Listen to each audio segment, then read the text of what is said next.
If I had known that stepping inside that cabin would follow me for the rest of my life, I would have kept walking, hungry, tired, lost. It wouldn't have mattered. But at 29, alone in the backcountry for the first real break in months, I still believed the wilderness was the safest place a man could be. I didn't think danger wore a human face. I didn't think it opened its own door.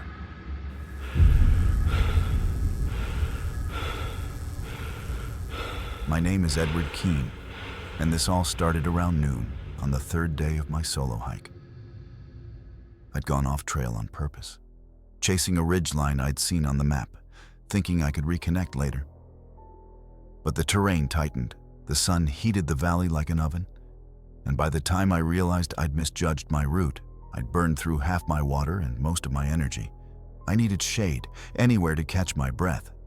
That's when I saw it. A cabin that shouldn't have been there. Old timber, sagging porch, a single window staring out into the trees like an eye. No smoke, no sound, no path leading to it. I waited, listening, expecting a dog bark, footsteps, anything. Nothing came. Curiosity and exhaustion made the decision for me. I stepped inside. The shock hit immediately. The place wasn't abandoned, not at all. The bed was made. A pot sat on the stove. A pair of boots by the door, neatly placed. On the table, an open book and a metal cup, as if someone had stepped out just minutes earlier. No dust, no cobwebs. Someone lived here. I called out, "Hello? Anyone home?" But the woods outside answered for them. I told myself I'd just wait a bit, thank whoever lived here, ask for directions. The air inside was cool, peaceful, dangerously inviting. I sat down just for a second, stretched my legs, blinked, and the next thing I knew, I felt a hand on my shoulder. I jerked awake. Standing over me was a man around 65, maybe older, tall, heavily bearded, face carved with lines from sun and hard years. He smelled like pine and smoke. His voice was surprisingly gentle. "You must be worn out, son," he said. "Didn't mean to scare you. Saw you sleeping and figured you needed it." I stumbled over an apology, embarrassed. He waved it off with a tired smile. "Ain't many folks come through here. You can stay the night if you want. Daylight's got another hour or two before it turns mean." His tone was calm, unthreatening, practical even.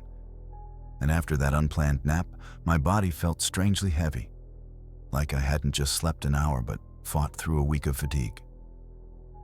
I didn't question it. Not yet. While he heated food on the stove, he told me his story. How he came out here decades ago after life got too loud.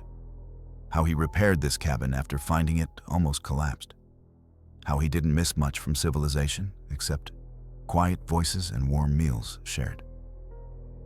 There was nothing mystical in his words, just the loneliness of a man who had built a world small enough to survive inside. He served me stew, simple, salty, good, and poured tea into a metal cup.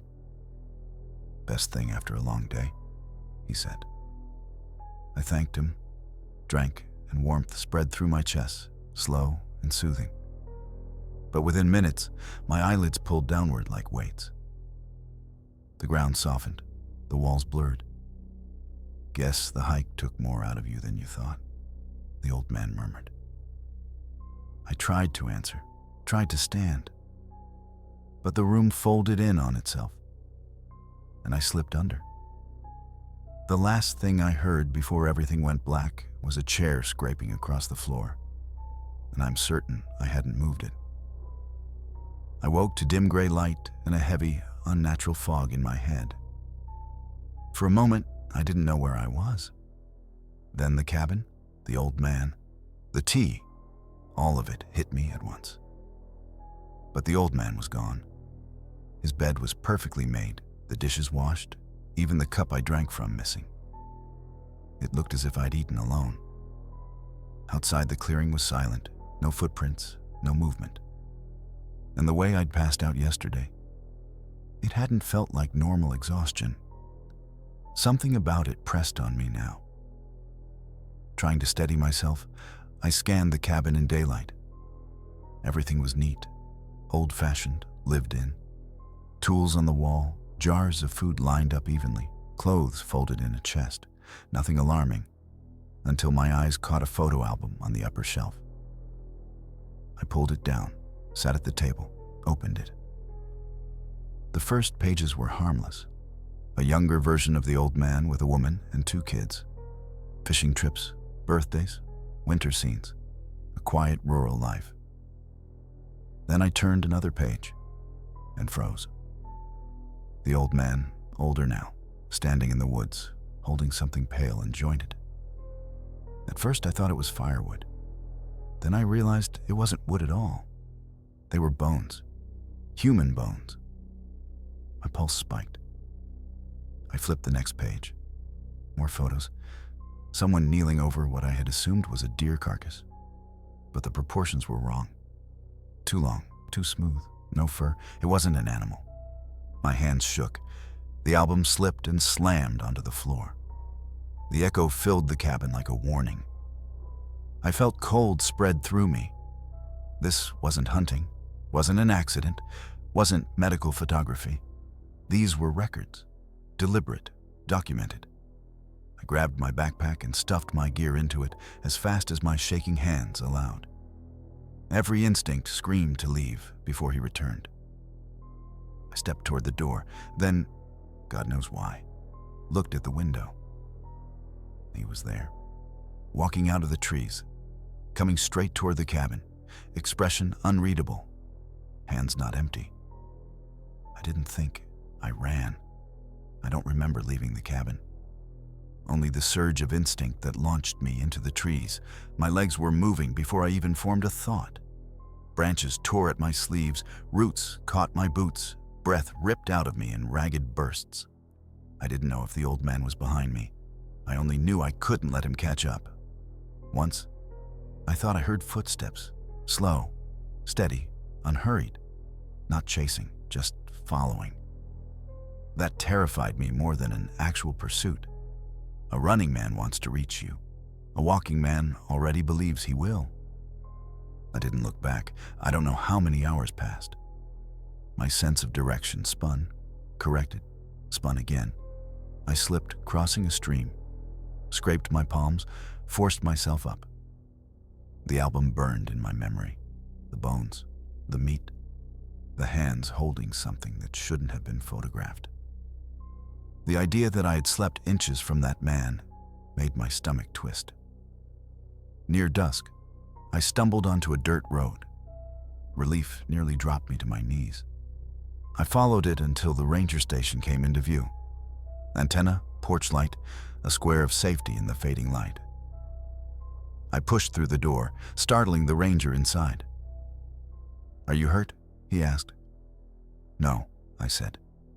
"But there's a cabin and a man, and you need to send someone. Now."